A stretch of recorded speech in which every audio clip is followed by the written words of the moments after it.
All right, my English teacher friends. So I have a very cool activity for us today in which we can solidify how to have students master grammar, punctuation, and syntax.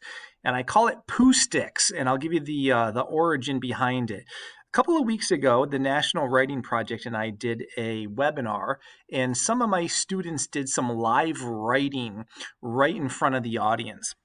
And a number of teachers commented, "Oh my God, Christian, your kids they never make punctuation, grammar, and syntactical errors. Their sentence flow is really nice. They have good rhythm flow. How do you do that?" And I said, "It's all part and parcel of some programs that I run in my class from day one. I get my kids the day after Labor Day, and I run word study academies with them and nuance academies. And in the nuance academy, I really shore up the fact that all of my students know the rules of grammar, punctuation, and syntax.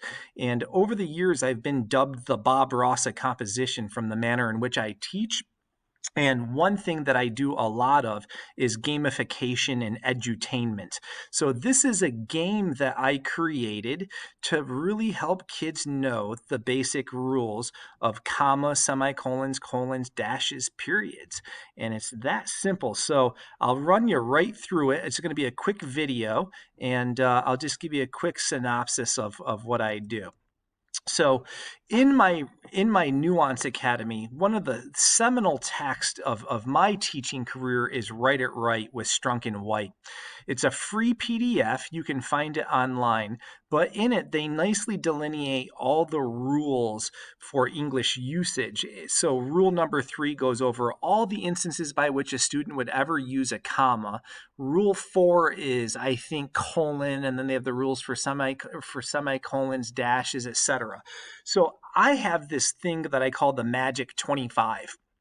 And for homework assignments very early in the year, and you can start this at any time of the year that you want, I'll give very brief homework assignments where I'll say, look at rule number 3 and write 10 sentences of your own properly using a comma, and then 10 sentences, for rule number 4 with the semicolon, and then for rule number 5, 10 sentences properly using a colon.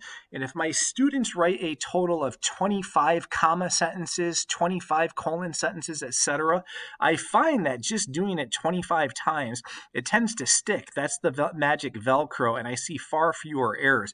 But I got to reinforce it in class, and today's Pooh Stick activity is going to be one such exercise to really ensure that they got it. So one thing that I do is called the 5 sentences of the day. I write and write and write and write mentor sentences all day long. And in this video presentation, you're going to have 50 mentor sentences, and each one needs fixing. All right. So I do 5 a day, and just because I have so many other things to do, and it gets tedious and boring to play Pooh Sticks for like 80 minutes. So I just do 5 a day. The PowerPoint that I want to show you, the actual game, is located here, powerpointgames.uk.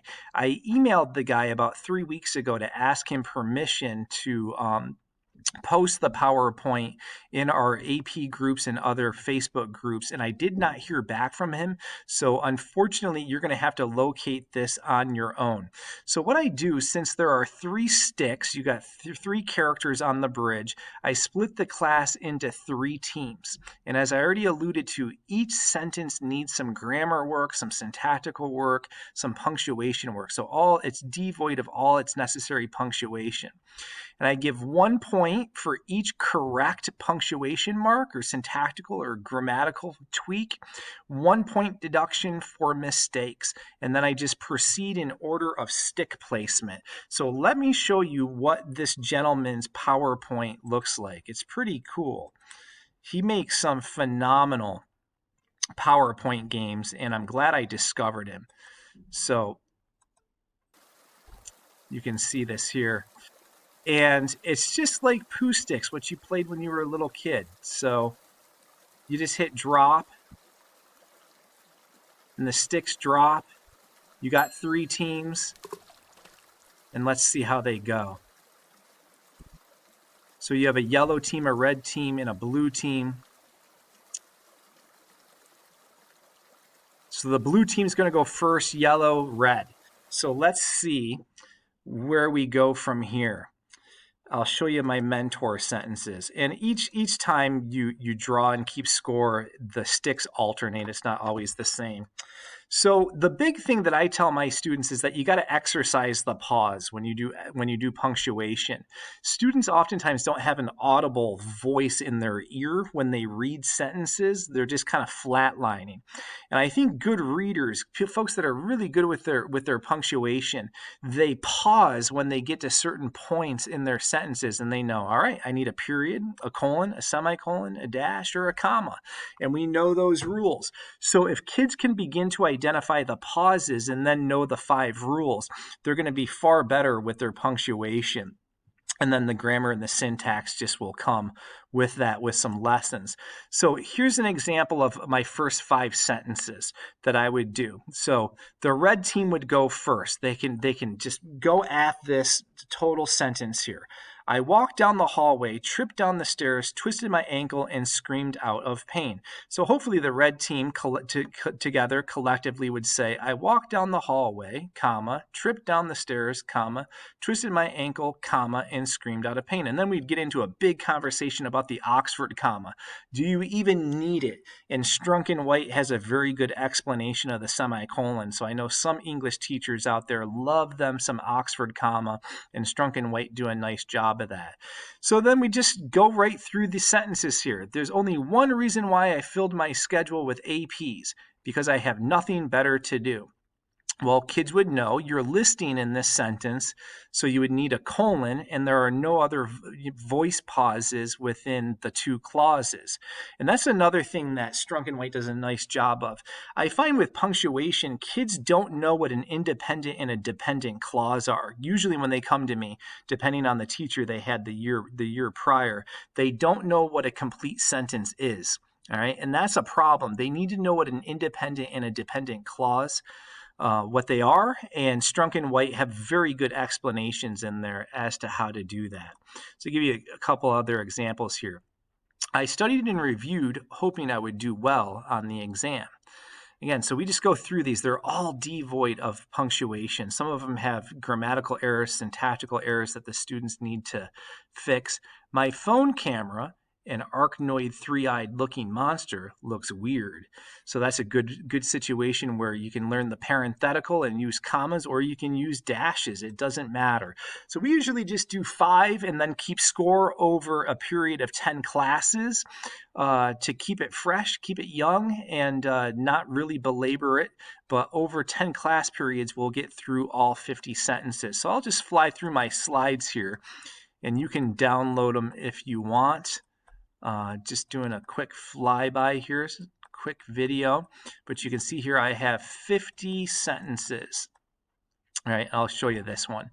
Los Angeles, California is one of the dirtiest cities in the United States. If you want clean air, you'll have to go to a city like Burlington, Vermont.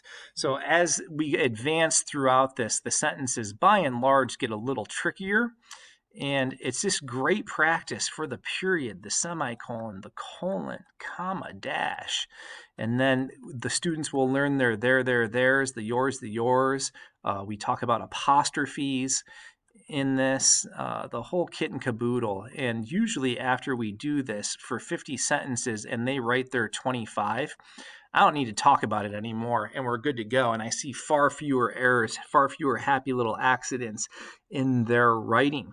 It's just a quick way to do it. It's fun. It's entertaining, and I find that when students collaborate and they compete, they tend to learn a little better. The Velcro seems to be a little bit more sticky than just straight up worksheets. So if you like what you see, you can click on the link in the YouTube video and you can go access those slides. The actual Pooh Sticks PowerPoint game, you're going to have to get it from that gentleman's website. I cannot pass that on to you clearly for copyright reasons. And then if you want any more information on the PDs that I offer through the National Writing Project, feel free to go to teachinghowtowrite.com, or you can email me at teachingwritingcoach@gmail.com. So So NWP, National Writing Project, and I have professional developments going all year long. We're kicking into summer gear shortly, and if you're looking for some good, fruitful professional development, then check us out. Take care, be well, happy teaching, happy writing.